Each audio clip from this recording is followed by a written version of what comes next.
In the year 1843, a man was born who, during his lifetime, was to have a profound effect on millions of people. His name was Russell Herman Conwell.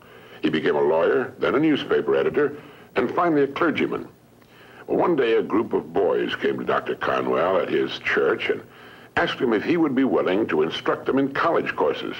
They wanted a college education but lacked the money to pay for it.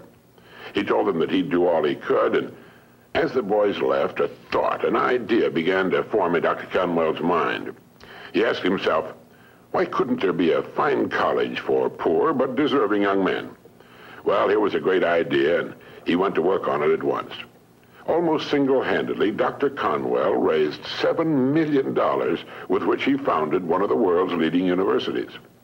And he raised the money by giving more than 6,000 lectures all over the country, and in each one of them, he told the story called Acres of Diamonds. The story was the account of an African farmer who heard tales about other settlers who had made millions by discovering diamond mines. And these tales so excited the farmer that he could hardly wait to sell his farm and search for diamonds himself.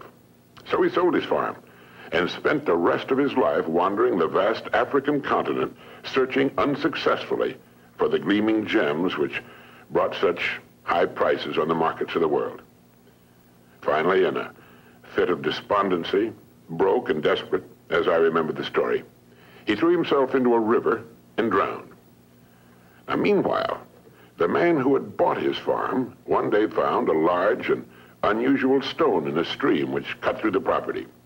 And the stone turned out to be a great diamond of enormous value. And he then discovered that the farm was covered with them, and it was to become one of the world's richest diamond mines. The first farmer had owned literally acres of diamonds, but had sold them for practically nothing in order to look for them elsewhere. If he'd only taken the time to study and prepare himself, to learn what diamonds looked like in their rough state, and had first thoroughly explored the land he owned, he would have found the millions he sought right on his own property. The thing about this story that so profoundly affected Dr. Conwell and subsequently millions of others was the idea that each of us is, at this moment, standing in the middle of his own acres of diamonds. If we will only have the wisdom and patience to intelligently and effectively explore the work in which we're now engaged, we'll usually find that it contains the riches we seek, whether they be financial or intangible or both. There's nothing more pitiful to my mind than the person who wastes his life running from one thing to another, forever looking for the pot of gold at the end of the rainbow, and never staying with one thing long enough to find it. No matter what your goal may be, perhaps the road to it can be found in the very thing in which you're now engaged. You see, the average man believes some businesses are better than others, instead of realizing the truth that there are no bad businesses. There are just those people who don't know enough to see the opportunities in the work they're in. No matter what our work happens to be, it's our business. We're the manager. If there seems to be no future or opportunity in it, it isn't always because it's not there, but perhaps only because we can't see it. A farmer once poked a tiny pumpkin into an empty jug. The pumpkin grew until it completely filled the jug and could grow no more. When the farmer broke the glass, he had a pumpkin exactly the size and shape of the jug. If we're not careful, each of us can do a similar thing. We can mistakenly poke ourselves into jugs that limit our growth. But it is we who do the poking, not the job, not the company, nor the territory, nor the economy, nor the times. We do it. People who become outstanding at their work are those who see their work as an opportunity for growth and development, and who prepare themselves for the opportunities which surround them every day. Preparation is the key. This means becoming so good, so competent at what we're now doing, we will actually force the opportunities we seek to come our way. It takes imagination, creative imagination, to know that diamonds don't look like diamonds in their rough state, nor does a pile of iron ore look like iron or steel. Great opportunities lurk constantly in every aspect of the work in which we now find ourselves. In order to begin prospecting your acres of diamonds, start to develop a faculty called intelligent objectivity, the ability to stand off and look at your job as a stranger might, a stranger who considers your pasture greener than his own. To do this, start at the beginning. Within the framework of what industry or profession does your job fall?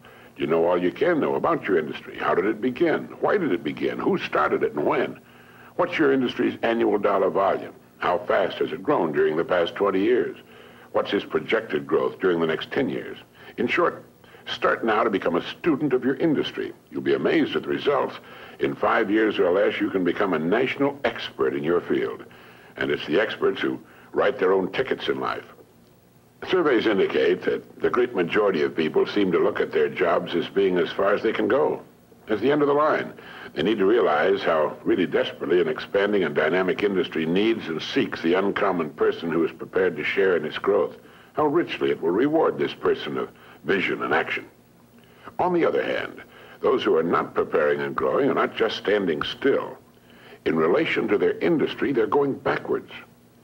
So ask yourself, do I know as much about my job and my industry as a good doctor or lawyer knows about his job, his profession? You should, you know. This is the attitude of the person who wants to become a professional at what he does for a living. It's far more fun, many times more rewarding and interesting, and the real pro can ride out occasional storms in the economic seas in a safe boat built of research and preparation. In order to become a professional in a world of amateurs, we need to study 3 important subjects. 1, our company and the industry in which it operates. 2, our job and perhaps the next step upward in our career. And 3, we need to study people, since successfully serving and getting along with people will determine our success or failure. These are 3 subjects on which you can gradually build a fine home library. Your bookstore clerk will help you find the right books if you'll tell him what you want to know. Frequently, all you need in order to make an enormous improvement is simply a reminder of things you've known but have forgotten. Perhaps this study and research in your job, your industry, and ways of increasing your service to others sounds like a big job. Well, it is. But it's fascinating, and in the long run, it pays tremendous dividends, builds complete security, and it can be accomplished in an hour a day devoted to reading and making permanent notes. Think of ways and means by which you can increase your contribution to your company, your industry, and those whom you serve. You'll begin to notice a wonderful change in your world, for as ye sow, so shall ye reap. This applies just as much to the family as it does to the breadwinner. The minute you adopt this attitude, you've joined the top 5% of the people of the world. You've virtually removed all competition. You're creating rather than competing. You're affecting life rather than just being affected by it. You're becoming a creator and a giver to life instead of just a receiver. By taking this attitude toward your work, your company, and industry, you're automatically taking care of 2 vital parts of successful living. First, you'll find yourself becoming more interested and enthusiastic about your work and its future, and both interest and enthusiasm are contagious. And second, you're building financial security which will last a lifetime. So keep this thought in mind as often as you can on and off the job. Somewhere in your present work, there lurks an opportunity which will bring you everything you could possibly want for yourself and your family. It will not be labeled opportunity. It will be hidden in common, everyday garments, just as was the hairpin with which a man fashioned the first paper clip, or the dirty drinking glass which triggered the paper cup industry. Now, in closing, here are 12 points to remember. 1, if we'll develop the wisdom and patience to intelligently and effectively explore the work in which we're now engaged, we will very likely find it contains the riches, tangible and intangible, we seek. 2, before we go running off into what we think are greener pastures, let's realize our own pasture is probably unlimited. 3, there are no bad jobs. It's the way in which we go about our work that makes it good or bad. 4, let's not poke ourselves into jugs beyond which we cannot grow. Let's avoid self-limitation. 5, only preparation can ensure our taking advantage of the opportunities which will present themselves in the future, opportunities which are around us now. Let's begin to prepare now.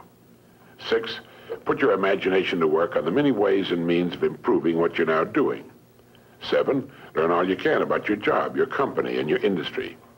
8, since there's no limit to the growth of your industry, it must follow there's similarly no limit to your growth potential within that industry. 9, our dynamic and growing economy needs and will well reward the uncommon person who prepares for a place in its growth. 10, begin to build your library of reference material pertaining to your company, industry, job, and on how to better serve and get along with people. 11, set aside an hour a day for this study and research.